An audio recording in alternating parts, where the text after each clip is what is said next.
Time now for more Inside the AUDL, Week 12 edition. The Toronto Rush faced the Rochester Dragons in Toronto. Both teams threw many turnovers, but the Dragons threw more. With 42 turnovers, the Dragons weren't able to stay in the game, losing 28-18.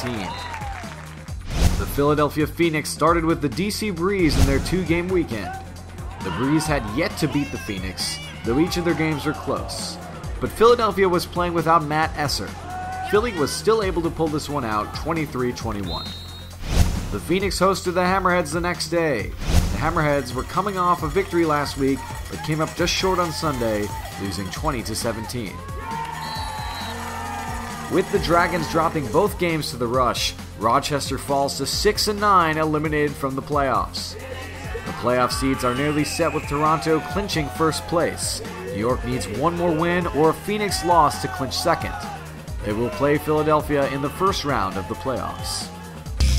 In the Midwest, Chicago took on Madison in the game of the week at Wildfire home turf. Pat Shreerise led Madison to a 15-13 victory with 3 goals, 3 assists, and 4 Ds. Detroit played in Indianapolis against the Alley Cats. The Cats' D-line played well this game. Michael Ford led Indianapolis with 6 assists, and it was enough to get the Alley Cats the victory, 24-17. Saturday in St. Paul, the Cincinnati Revolution faced off against the Windchill. A Minnesota loss would have clinched a berth into the playoffs for the Alley Cats, but the Windchill played strong from start to finish, coming away with a 35-24 victory. Both Madison and Windy City are fighting for a first-place finish, though the Radicals need another team to beat the Wildfire to get that bye to the conference finals. Indianapolis just needs one more win or a Minnesota loss to clinch a spot in the playoffs.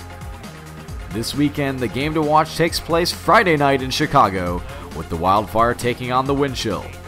Minnesota needs a win to stay alive, and Windy City needs a win to stay in first place in the Midwest. That does it for this week. See you next time for Week 13's Inside the AUDL.